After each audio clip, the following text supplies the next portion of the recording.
Bagi seorang suami wajib mencari nafkah. Wajib mencari nafkah. Mencari. Bukan memberi. Anda harus bisa membedakan. Jadi tugas suami adalah mencari nafkah semampunya. Kalau ternyata sang suami yang tidak dapatkan apa-apa, lalu tidak bisa beri nafkah pada istri, tidak dosa karena memang dia tidak punya apa-apa. Tapi kalau seorang suami sudah mendapatkan rizki nggak ngasih istri, kurang ajar itu orang, ambil anaknya orang ditelantarkan. Perlu disebut seperti itu. Ingat, tugas Anda mencari. Sehingga mencari dengan cara yang halal, sehingga bukan memberinya dulu, mencari. Kalau Anda mendapatkannya, ya berikan dong kepada istri. Kalau ternyata enggak, namanya manusia, bisa saja sesaat ini itu dan sebagainya. Sehingga manusia yang tidak bisa memberi nafkah itu ada dua, kalau perlu tiga. Yang pertama memang pada dasarnya dia adalah sudah cari nafkah enggak dapat-dapat, bangkrutan terus, enggak bisa ini. Yang kedua adalah dia punya rezeki, punya sesuatu, tapi tidak pernah memberi nafkah kepada istrinya. Ini ada model. Ada model. Wajib beri nafkah tapi tidak. Tapi ada yang ketiga, ini memang seorang suami tidak memberi nafkah kepada istri, memang ada kesepakatan, istrinya tidak mau itu. Ada seorang istri hanya menginginkan seorang laki-laki soleh yang menemaninya, mendampinginya, oke. Kamu tidak usah, tugasmu sholat ngaji saja bang, doain saya. Bisa saja begitu. Ada. Tapi tadi tinggal dua berarti. Suami tidak mampu, dan kami tidak tahu suami Anda seperti apa. Kalau suami Anda, wahai perempuan dimanapun Anda berada, jika suami Anda adalah tergolong orang yang tidak mampu, tidak bisa memberi nafkah, biarpun berminggu-minggu, jangan bertahun-tahun, memang nggak dapat rezeki, bahkan dua makan aja dia juga kurang dan sebagainya, maka dia tidak dosa, dan itu di hadapan Allah. Urusan dengan urusan kewajiban di hadapan Allah. Kalau dia pura-pura, padahal dia punya, kadang-kadang membantu sana, membantu sini, ini, tapi dia nggak ngasih nafkah pada istri, lalu alasannya aku nggak punya duit. Allah tahu kalau dia pembohong. Justru ini gayanya model-model orang yang sok jago ibadah, senang berderma semakin kelihatan di teman-temannya baik dan sebagainya. Wong ngaji, nyumbang sana, nyumbang sini, istri Anda pernah kasih nafkah. Pak, sadar.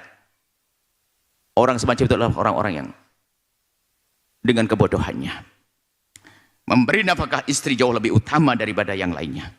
Bahkan suatu ketika ada sahabat bertanya, uangku untuk jihad di jalan Allah atau yang aku berikan pada fimraati, atau yang aku berikan pada mulut istriku, mana lebih bagus? Jawab, yang kau berikan pada istrimu jauh lebih bagus daripada yang kau dermakan untuk jihad di jalan Allah. Ya ini pasti bodoh dia, ngajinya salah dia. Makanya saya gemes betul kalau ada orang punya rizki, lalu dia tidak memberi nafkah pada istrinya. Enggak benar dia zalim, dia haram, dia dosa. Apalagi alasannya apa? Istriku kan sudah punya penghasilan. Wah ini enggak benar lagi. Kecuali ada kesepakatan, istrinya sudah mengatakan tidak usah. Nah, ingat, ini tuh. Adapun yang tidak mampu, tidak dosa. Pernah suatu ketika ada lelaki semacam ini, lelaki yang memang tidak mampu, bangkrutan dia, dagang nggak bisa. Ada orang dagang dibohongin terus, ini nggak bisa kerja, ya, atau mungkin karena lemah sakit dan sebagainya. Ada suatu ketika orang datang Rasul, ya Rasulullah, aku punya suami ini adalah bangkrut, nggak punya apa-apa, nggak beri nafkah kepadaku. Seperti benarnya. Lalu Nabi memberikan opsi, jawaban, kalau memang suamimu tidak bisa beri nafkah kepadamu, sementara makan itu kan harus, nggak bisa ditunda, nggak ada orang yang bilang, yang makannya minggu depan aja, ya nggak ada. Makan hari ini makan, nggak ada ditunda bulan depan. Karena urusan nafkah itu kebutuhan setiap hari, maka jika ada seorang perempuan, Nabi mengatakan, yang tidak diberi nafkah oleh suaminya, baik karena suaminya itu pelit, atau memang suaminya tidak mampu. Tidak mampu sekalipun, kamu berhak minta cerai. Dan tidak dosa. Karena memang suamimu tidak beri nafkah.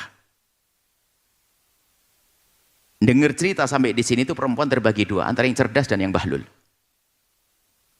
Yang bahlul langsung mikir, oh boleh cerai ya, langsung senyum-senyum itu bahlul.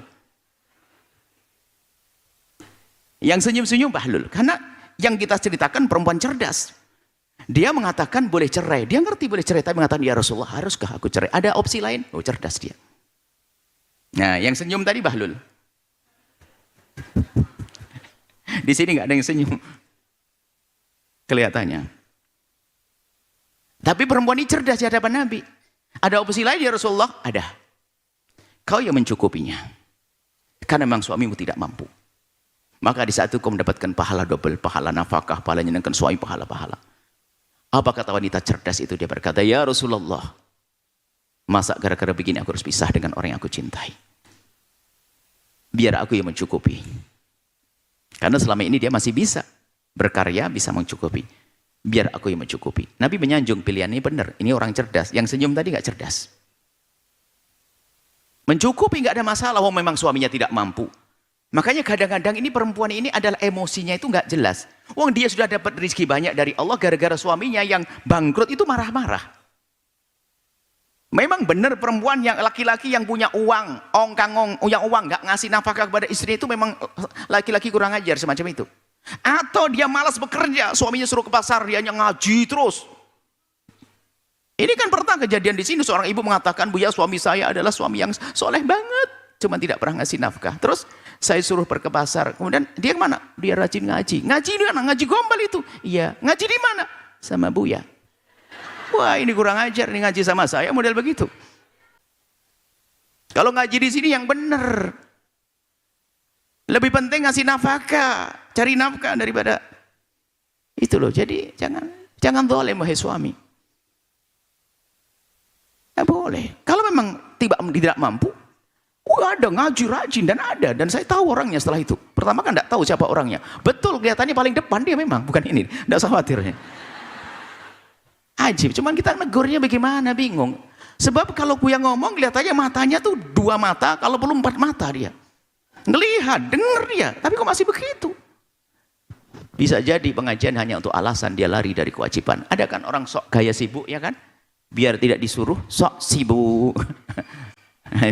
Ini model-model laki-laki nggak benar. Tapi Anda orang baik semuanya. Pemirsa Anda baik semuanya. Anda laki-laki bertanggung jawab. Anda wanita solehah. Di saat suami Anda tidak mampu beri rezeki karena dia tidak mampu, Anda berperan dengan senyum. Bahkan Anda sebagai istri, kalau ternyata Anda lebih gaji Anda lebih gede, kemudian Anda mencukupi, Anda lebih banyak minta maaf. Takut suami Anda minder. Abang, nggak apa-apa bang ya. Yang nyukupi saya bang, maafin. Semoga abang nanti tambah rezeki.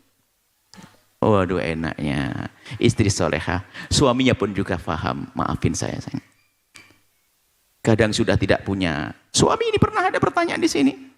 Suami sudah nggak pernah ngasih. Setiap akhir bulan, gajian itu awal bulan sih? Awal bulan ya, gajian? Awal, ya. Jadi kalau suami saya Bu ya, kalau sudah hari gajian langsung nunggu depan itu, mana duitnya? Kurang ajar ini istri. Sudah tidak kerja, giliran suaminya pulang dari kantor, pas hari gajian langsung, mana duitnya? Ini laki-laki atau bukan dia? Mohon maaf, saya kalau sudah urusan begini agak serem. Kerbo aja nggak begitu. Anda tahu kerbo suami istri itu? Nggak pernah dia ngomong, yang makananmu buat aku nggak boleh, cari sendiri itu. Minimal cari sendiri, jangan repoti pasangan. Kok bilang, hei kerbo istriku, mana makanan buat aku? Nggak ada. Tolonglah, masalah ini penting banget. Kadang orang gara-gara sok ibadah itu loh yang saya khawatir tuh. Gara-gara sok ibadah, sok hadir pengajian, sok ini, nggak mau cari nafkah. Ini model apa? Anda suami tanggung jawab. Tapi di saat Anda sebagai seorang istri kok suamimu Anda tidak mampu, Anda berperan, Anda mendapatkan pahala berlipat-lipat. Jangan tambah sombong. Maka di sini saya sambungkan. Wanita karir, wanita mencari rezeki boleh. Dengan catatan dapat izin suami mencari rezekinya di tempat yang terhormat, kerjaannya halal ya. Kemudian tidak meninggalkan kewajiban yang lebih lagi. Yang kelima paling penting bagi wanita karir adalah tidak sombong kepada suami. Sebab yang banyak wanita karir dikit-dikit sombong, makanya banyak yang janda nanti orang kaya. Mentang-mentang sedikit punya masalah, cerai saja dia bisa membayar untuk mencerai. Hei janda-janda kaya hari ini, kalau menikah tawaduk nanti bahagia rumah tanggamu. Kalau menikah dengan kesombongannya tetap saja nikah 2 hari langsung marah kepada suami. Oh tidak. Makanya syarat wanita karir terakhir adalah engkau semakin tawaduk kepada suamimu di saat rezekimu semakin banyak. Dan para suami tolong ini, tak Bu, ini harus dicambuk semuanya ini. Tidak satu-satu, karena indah rumah tangga itu harus indah. Saling melengkapi, saling mencukupi. Kalau ada kekurangan, memaafkan, itu penting. Indah. Suami tanggung jawab, istri amanat, indah. Semoga bahagia rumah tangga. Mohon maaf yang bertanya, insya Allah ya. Semoga Allah memberikan rumah tangga indah. Adapun, ya, suami Anda saya tidak tahu yang sesungguhnya.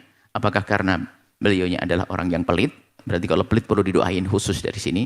Atau kalau dia bermasalah, maka kalau dia memang tidak bisa bekerja dan mencari rezeki, peluang bagi Anda untuk melambung tinggi, derajat yang tinggi, menjadi seorang istri yang setiap saat berderma untuk suaminya. Hebat.